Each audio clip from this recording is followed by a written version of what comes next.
We start to the top left-hand side with our blue Terran player. He's already 1-0 in the group, 2-0 in maps from Team Liquid. This, my friends, is uThermal. Going up against the red Zerg player to the bottom right-hand side, also from Team Liquid. It's funny, I feel like we don't see very many Liquid versus Liquid matchups nowadays. With Snoot not playing, obviously, also much. I guess it's kind of really just Mana, TLO, and uThermal, but TLO has been moving to Canada and all of this busy business, so I've not really seen him play that much in a long time, so at least not in kind of like tournaments and so on. So it feels like the only liquid-on-liquid matchup we have nowadays is uThermal Mana. So kind of fun to see some liquid-on-liquid action. I mean, you know, we wouldn't be a European-based tournament if we didn't have a Team Liquid matchup. So we did have to put these guys in the same group. It was a requirement. Although Mana will be playing in one of the later groups as well. We were having some questions in the chat about the other European groups that are yet to be confirmed. Tomorrow we are live with Clem, DNS, Laser, Goblin, and Soul. That happens at the same time, same place, a brand new set of matches. Then we have Group C and D. They happen next week. We don't have those fully fleshed out, but I can tell you 8 of the 10 players who are going to play. Which is going to be Marine Lord, Hero Marine, Raynor, Bly, Denver, Harstam, Mana, and Braddock. They're going to be playing next week in the competition. We're just waiting to confirm a couple more players, and we'll have full groups set up to wrap up the European side of the tournament. So we're working on that as well. Okay, so that's all what's coming up here. Again, this is 2018 has left the game. It's a tournament put on by myself and by Take TV. We'll always just say that if you do enjoy this tournament, that is it is very true that if you guys support the tournament, basically, we'll have more of this in the future. We're very excited to be able to maybe put on more in the future or something like that. But we need your guys' support. So if you do enjoy what you're seeing here today, do consider subscribing. If you've got that Twitch Prime available, do consider hitting us up with the Twitch Prime. Any donations are going back to recouping the funds that we invested into this tournament to make it happen. And all of that. So any support, greatly appreciated as the Reaper gets out of there. Low on health, but got a drone low for some lost mining time running around. And actually comes in just in time to see the third hatchery being dropped. So while he wasn't able to delay the third hatch, he still at least gets the information that it is, well, down on the map, right? So that's some good info right there. The starport from the uThermal starting up in the main. Barracks is going to move over to the tech lab in the factory, dropping down onto the reactor to start up a couple of Hellions. Link speed is on the way out, and again, just going to be seeing a very regular setup here from both sides. It's Port Alexander, which is a fairly, I feel like one of the standard maps in this map pool. It's pretty regular, there's nothing too crazy. It's not a huge rush distance across the map from bases to bases, so Terran pushes and so on are going to be very powerful, but you're also going to have to make sure you're on top of the creep spread so you can keep those pushes going. So that's all worth keeping in mind here as we see this Reaper out the front is going to be chased down by a few Zerglings. The Reaper has to hop down to the low ground and head back across towards the center. Oh, uThermal's going to play some fun builds, is he? Fusion Core on the way up here. As we see this building up in the main, the Reaper heads around towards the upper right-hand corner. And we do see the couple more Hellions and a Viking from uThermal also about to pop. So they're going to be popping out in a few moments. Again, a few Queens on the way out. A Baneland Nest dropping down in the natural expansion as well. Reaper Grenade pops down, pops a couple of creams around. Both of them, though, working together to get that Reaper kill. Hey, you know what? I don't have the 2018 has left the game logo on. Did I not have that on last time either? I feel like I didn't. God, I suck, don't I? Alright, anyways, I'll have to figure that out later. I don't even know where it is. Hellions are moving across the map then, and they'll try and apply some pressure with 2 Queens on the high ground. It looks as though they're going to be okay. There's a third on the way over if really needed, but definitely does not seem to be the case. As the Spore Crawler coming in on the third base. Battlecruiser on its way up from uThermal. As we see some more Lings and a few Banelings coming in as well. A couple of Spores on the way down. I mean, again, with the Battlecruiser on the way up, the idea is the Battlecruiser kind of acts as a little bit of harassment and a little bit of aggro while you set up into the next stage of the game, basically. And you basically, a lot of the time, uThermal goes into a lot more starports and so on. So that's definitely something we could be seeing here. As we'll see Hellions roasting a Zergling, and that Zergling gets picked off pretty quickly.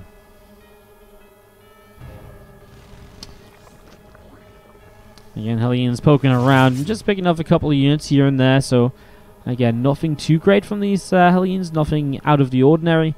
There's a couple of Zerglings from TLO will run down to the bottom left and just try and keep up on information, see what else is coming across the map. uThermal actually goes into 2 more factories. I thought there was going to maybe be some extra starports there, but it looks as though he's just going to turn this into a pretty regular mech beyond the battlecruiser, which usually you teleport across the map and use it to harass bases and mineralize. It's kind of crazy just because it is so difficult to deal damage to just with queens.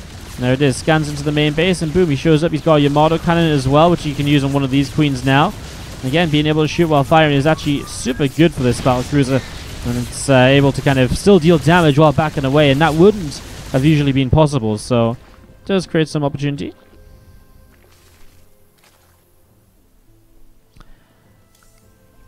Second battlecruiser on the way up. Okay, I was not expecting a second BC. I thought he was just going to go into kind of more regular mech now. BCs are not cheap. I guess he's got a lot of gas. I just feel that for him to be able to continue making PCs, and I guess he's going to make Cyclones here as well then. That's very gas heavy, and you can already see he's not really getting any kind of, attack or armor upgrades kind of because of it. I feel like that in the long term might start to become more of an issue here. See a couple of Banes is going to go into a singular Hellbat, and these Hellbats are actually dealing pretty well with kind of taking damage as well. Looks like TLO is not too eager to kind of tech into something kind of better against all of this. He hasn't really got anything coming up off of his lair. Oh, there we go. Double Hydroden.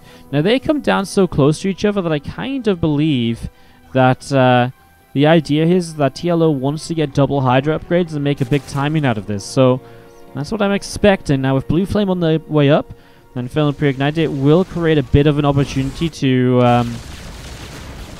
really kind of help deal with the Hydras a little bit. I think the biggest issue is that these Hellbats right now just don't have anything to deal with them, and I mean, Queen's on the way over here, but already 11 drones going down. This battlecruiser finds a base without a Spore Crawler in it too, and I mean, even if there was, he could have just Yamato'd it down.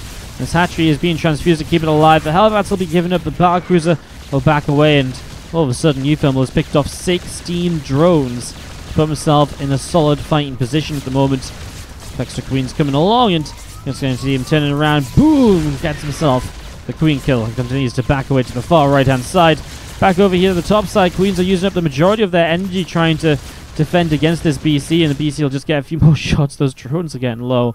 It's actually crazy. You allow the battlecruiser to be able to fire while moving. It actually becomes so good at kind of... Because obviously the battlecruiser, a lot of the time you just want to back it away when it gets low. And the fact it can still deal damage then means that it just gets so much more value. I never really thought it would make such a difference, but god damn, it really does. And these builds are kind of maybe as well, uThermal, while he has fun with them and so on, I'm not sure all the time how serious he is with them. Yes, they're very good, but I feel like if you've seen it enough, you start to realize what the answer is, and you're not as confused, you kind of know what he's going to follow up with a lot.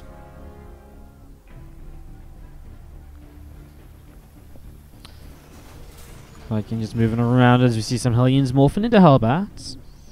Cyclones through the center as well. Another battlecruiser coming up overhead, and again, that's the big thing as well. You teleport them back home, you get them repaired, and suddenly they can come back across the map ready to go again. So you're able to get a lot of value out of the battlecruisers, and they trade so efficiently. And that obviously becomes a big issue as the Queen, oh my god, is under attack from its own Queen friends. If they want to try to deal with a Lingbane Hydra army here with Hellbat Cyclone BC. Hellbat Cyclone BC. It just sounds stupid to say alone, doesn't it? This guy comes down. A couple of Crypt Tumors go down.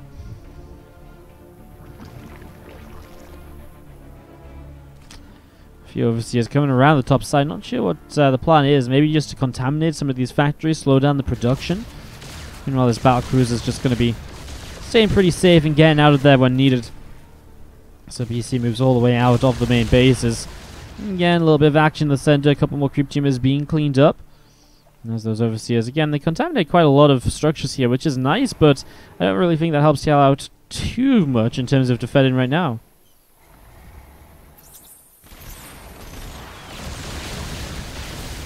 Here we go. Lings and Bane's going to start rolling in. The BCs will take the brunt of the damage in the front. Finally, a BC going down. It's more than we've seen throughout this match so far. As we're going to be seeing BCs now. We'll start to teleport away. Hellbats and Cyclones back in the way too. Feels like with the high ground, you can turn back around, and the Cyclones will find a couple of lock-ons here. With the scan to give them vision, they will be able to have the lock-on finish off a couple of Hydras. So we'll find some decent fights down the bottom side, as he's still dealing some damage out to this Queen. TLO makes a big movement up to the top, though. With this big movement up to the top, we see these Hydras starting to get quite a bit done. It kind of forces uThermal to do something. He will decide just to attack further in towards the bases here. And TLO says, okay, well, I guess you're not going to come back and defend. This BC just teleports out of trouble. And so TLO starts to come back to get ready to defend himself. uThermal didn't commit too far in, though, so again, never really overstepping his boundaries. This is going to be a bit of an issue, though, as these units are going to get a little bit surrounded here. A couple Cyclone lock-ons onto Zerglings are not going to help. Some extra units coming in on the left side are not really going to do too much either. This Valkyrie will try and just get away. The Cyclone's somewhat given up here by uThermal. And TLO, it's a fight that somewhat, in a way, kind of brings him back into the game again. You know, suddenly he has himself, all game long, the army supply from TLO has been down. It has been painful. He's been struggling a lot, but he is slowly trying to get back in this. uThermal's had eco advantages and all sorts, but TLO with a couple fights like this one maybe gives him a chance to get back in the game. There's now 3 battle cruisers being made at a time. As +2 is done, though, for these Hydras, I kind of feel like you maybe need more armor upgrades for these battle cruisers so that they really can survive more shots and really be kind of the tanky beasts you want them to be, and you kind of need them to be able to make this work out overall. Banes and Hydralisks up to the top side, and they will start to target down this set of rocks here. Open up this pathway through the top, and well, a couple of Hellions morphed into Hellbats here as well, Cyclones too. And you do see this Queen is kind of playing with fire. Again, uThermal's just on the map with so few units, and if he actually ends up taking a fight here, I just don't see it going well for him at all. I mean, this battlecruiser has tactical jump, and will use it just defensively there to get out alive. Just feels like uThermal needs like 2 or 3 times as many units in one place at the same time to fight this Hydraling Bane force. Hive on the way up here from TLO. If he can get into Hive, I mean, that's going to be a big play for him. It will create a lot of opportunities in terms of just how he can kind of make this work, I suppose. You know, with Hive, you get those Vipers up, and it makes his army just that much better because they have that sort of support. Battlecruisers helping in this fight. I mean, even the BC's just taking up a lot of the Hydra shots allows all the other units to really kind of have more time alive and in less trouble. uThermal continues to just kite away, and still this mobile army of TLO is getting enough, I guess of TLO and uThermal. It's kind of weird, like, TLO's army is pretty mobile, but because the Cyclones and Battlecruisers can kind of shoot while moving, they're also very mobile during fights compared to what you would usually expect to see. So it's pretty funky as SCVs are pulled in to repair those Battlecruisers. The thing is, uThermal's controlled the map so heavily with these move-outs that he has the bottom left-hand side locked down, as well as having 5 bases top left, so he's on a 7-base economy here. Now, TLO is on a pretty similar economy. He's just missing this base here, and then they're both missing this top and bottom base. But it just means that uThermal really has no pressure, and he's going to be able to rebuild again and again. Cyclones come forwards, locking onto a few of these Hydralisks, and well, a couple of Banes are going to keep coming through as well. On the left side, another reinforcing unit gets taken down. Again, this high ground is really important, it seems, and uThermal consistently uses that high ground to kind of be a turning point in the fights. Gets to the high ground, stops there, waits for units to move in, and boom, locks on, and then he actually does pick up kills. TLO doesn't want to chase up to that high ground very often. A couple of abducts there on Cyclones. We see the Zerglings forcing the other Cyclones back as well. Top right-hand side, this battlecruiser is going to continue to pick through some Hydras. They just show up kind of out of nowhere. They're going to be able to get this hatchery, so that will fall. uThermal does have tactical jump available too, so he can just jump out of here whenever he seems to be in trouble, which doesn't seem to be anytime soon because we see those Queens continue to drop. He will lose out the Cyclones to the bottom side, as we have got the Vipers moving back into the middle. I'm going to start consuming on this Evolution Chamber. 4 more battlecruisers on the way up. +2 air weapons, or vehicle weapons in general. On the way up. +3 air weapons on the way up. And all my upgrades the wrong ways around.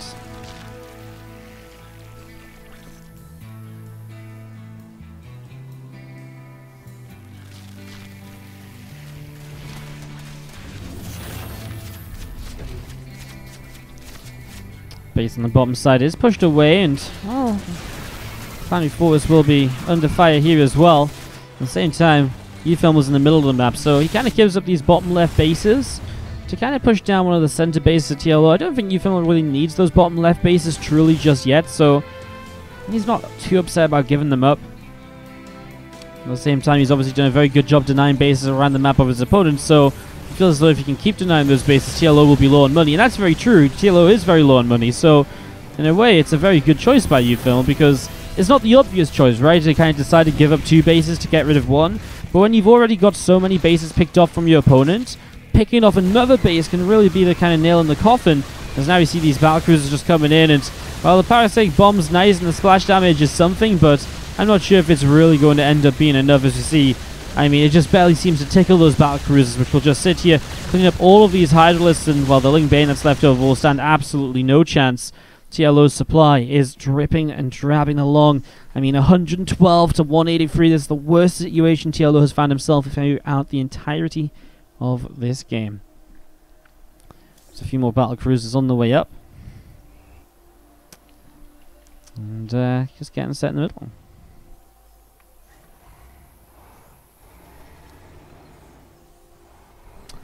Man. So when you get up to this amount of BCs and you've been able to put on this much pressure throughout the game, the Zerg just does not have the proper response available to it. At all. And that's what uThermal has been so good at here in this game. It's not just a case of he massed battle cruisers and TLO didn't react. It was he's been massing BCs over such a long period of time and taking so many fights that TLO has not found the opportunity to be able to tech up against the battle cruisers, and he has not been able to realistically get to a stage where he'll be comfortable fighting them. And it is really to do with just how well uThermal has controlled the map, has always been very confident pushing forwards, taking positions, and has never really given TLO any time to breathe.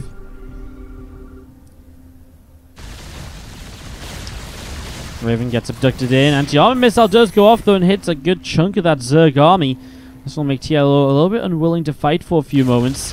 Good opportunity for uThermal just to press forwards and to, well, see what he can do. Scans ahead, and I guess anti-armor missile is going to be fading shortly. The Viper's trying to get a little bit more energy before this fight happens.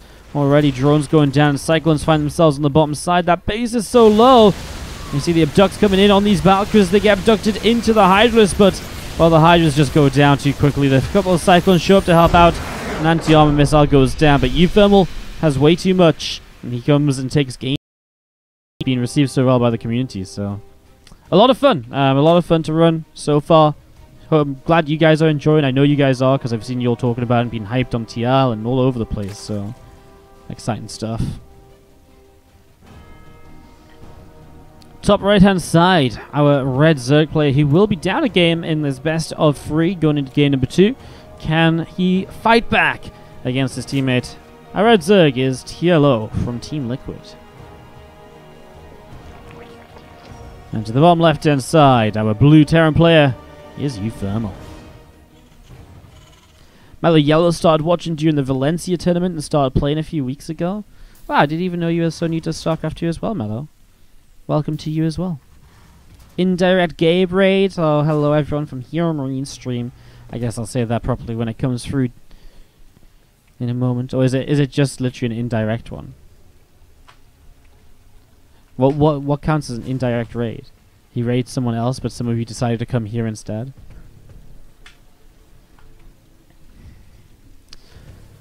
uThermal's first game.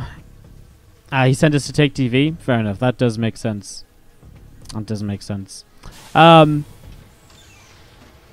TV sent you guys here for English. Fair enough. Well, hello, and welcome to you guys from Gabe's stream. Hope you're all doing well. I guess you guys somewhat know what you're watching. This is the 2018 has left the game tournament, and we are in game 2 of uThermal versus TLO here in our second series of the evening. So this is our European Group B. It's good to have you guys with us, and yeah, I hope you enjoy the games. Lots of games to come this evening, so excited to have you guys. There's a few Zerglings going to be heading down to the bottom side of the map here, so TLO heading down to try and get some damage done. The Reaper has just started to come across the map now, so TLO is on point to kind of come in with that Reaper kind of completely on the wrong side. And as these Lings arrive, the Reaper will probably just turn right back around. And this is going to be tough. I mean, there is a Marine out, so generally you would pull SCVs here to make sure that you can defend this, because the last thing you want to do is cancel the command center. So here we go. SCVs pulled down to the low ground. One SCV needs to go and start building that CC ASAP. And with the Reaper on the way back, actually the Reaper's in the base. Isn't getting much damage done at the moment, though. We'll actually have to take a fight over here. Oh my god, TLO's getting tons of damage done. That's 4 workers killed. And you will get just the 4, but man, that's kind of crazy. uThermal losing a lot more than you would usually expect him to there, as we'll see him try and make it up a little bit by getting a drone or so, but now I think this Reaper's in a bit of trouble. Reaper doesn't know where to go for the best. We'll try and make TLO a second guess, and well, it was actually a pretty good dive by uThermal back into the main base. It will keep this Reaper alive a little bit longer, trying to keep it out of reach of the Queen as long as possible to keep its health regenerating. And you know what? Being off of creep now, I actually think this Reaper survives. What a play by uThermal, to the point where he's even going to be able to get himself a Zergling kill because he's off the creep and there's nowhere for that Zergling to truly run to. Wow, that Reaper looked as though it should have been so dead. That was insane, especially when you're here with the Reaper. A lot of the time, it's slow. You're like, oh, let's just try and squeeze it back around this side. But uThermal knew that was not going to work. So instead, he dives back into the main, kind of plays the weird maneuver, which kind of catches TLO off guard. His Queen was not in position. And boom, all of a sudden, that Reaper makes a big run around, good control, and it stays alive for a bit longer. For extra information, sticks around in the base a little while longer. Those are all obviously very beneficial things, which work out quite nicely. Reaper's still moving around in the main.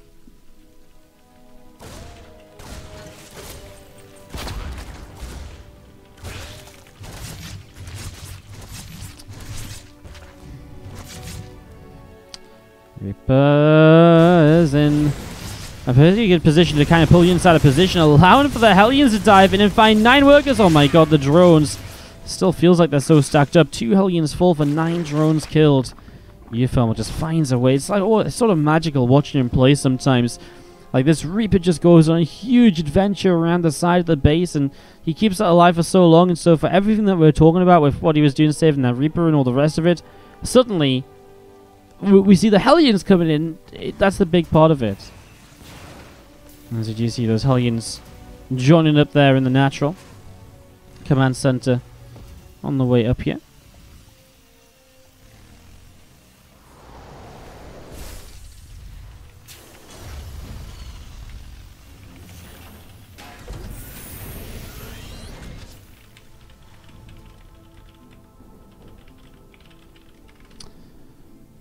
He's heading back towards the upper right-hand side. We see Stimpack on the way up here from uThermal as well. And you see the Queen is going to be able to poke away that Hellion just a little bit. A little bit of damage done. Banshee and the Viking coming in towards top left-hand side. 8 Zerglings on the way out, and Overlord about to pop as well. Hellion's coming all the way around over to the right. And still just uThermal looking for more potential for damage here. Again, with the Banshee, there's obviously going to be quite a bit of it. He's got Cloak ready to go. It's just a single Banshee at the moment. And we'll see that popping in. You're just going to get a drone or 2 here, so a couple workers getting picked off. And again, I mean, it's just this continuous damage and harassment that makes uThermal's TvZ so terrifying. You know, he can harass all game long, and he will find different ways, different units, and you think you dealt with it all, and suddenly something else shows up. And that's what makes uThermal's TvZ so powerful and so good. And it's little things like keeping that Reaper alive creates opportunities then for the Hellions at a later point, and it all just seems to be so well synchronized. And it's just his innovation with what to do with each unit when he has other units up. As Viking is pulling back down towards the bottom left-hand side. It's been on a hunt for as many Overlords as possible. It's only found 1. And you can see it picking off another couple Lings. This time around it is bio play out of uThermal, so the follow-up here from our Terran player looking a bit more barracks focused than the factories that we saw in the previous matchup, on the previous game. Obviously with that battlecruiser opening, it leads quite nicely into the mech style, and it had a lot of sense overall. This time, no battlecruiser. Bio is a pretty good transition. I mean, you can play mech off of this build as well. It's completely viable. But nice to switch it up, and obviously depending on the maps, you know, nice to change things up as well. Cerulean Fall, I feel, is a map that works quite well for bio. You know, you've got, it's not too much of a push distance. You can rally push quite nicely. The drop potential is there. You know, go from this base up into the main, for example, or jumping from here to here with drops. I think there's a lot of potential for bio here on Cerulean Force, so I like the choice, as we do have the Hellions still moving around. And that's something that's worth mentioning as well. Obviously, uThermal, we made a couple of Hellions here, so he went up to kind of 8 in total, and he lost 2. Look at that resource lost as well, by the way. But the important thing is he kept these Hellions alive since then, and they've done so much. They've slowed down creep spread, they're going to morph into Hellbats now, which is only going to buffer this attack and give it even more power. And uThermal, with the harassment and damage dealt already, might just have such a strong follow-up here that it could even be too much for TLO to deal with. He doesn't have Baneling speed. I mean, it's going to be really difficult, however you look at this. The Hellbats are going to split up, and they're going to tank one Baneling at a time. I mean, there's just no splash damage potential here. I mean, the Banes crash in. I don't think a single Baneling reaches the Marines, which means so many Marines are left over as they just press on in, and uThermal has got way too much at the moment. And this 4th base, at the very least, is going down. I mean, another couple of Banes on the way in, and okay, these ones might have Baneling speed, but there's only so few of them that uThermal will probably be able to just straight up target them, and while Hydra pops out, that's also not going to have a great time. uThermal, as he has a good push on the right side, will also start to drop to the left and continue going into that harassment style, being everywhere, pulling his opponent apart, and all of that good stuff is, well, Banes and Hydra's going to start moving forwards here. Marines will load up the tank, somewhat abandoned, but it'll be a drop towards the main. And again, it's all this idea of pulling your opponent out of position. This drop towards the main, it pulls units over here, and boom, this unload over here is set to go and set to actually get some damage done. Shows up, gets an overload for free, still nothing in position. Finally, the Lings start to show up, but they're running in on their own because everything else wasn't here already. And uThermal just finds even more damage with this. Gets an Extractor, gets a Baneling, and now he's even pushing forwards into those Hydras, finding himself a lot of damage. The Hydras don't have attack upgrades as well, so the Marines don't take too much damage from them, especially with an armor upgrade there. So it's always one of the negatives about playing Lingbane Hydra, that it's very difficult to have both melee and missile upgrades, and TLO just does not have the numbers. uThermal is a little bit too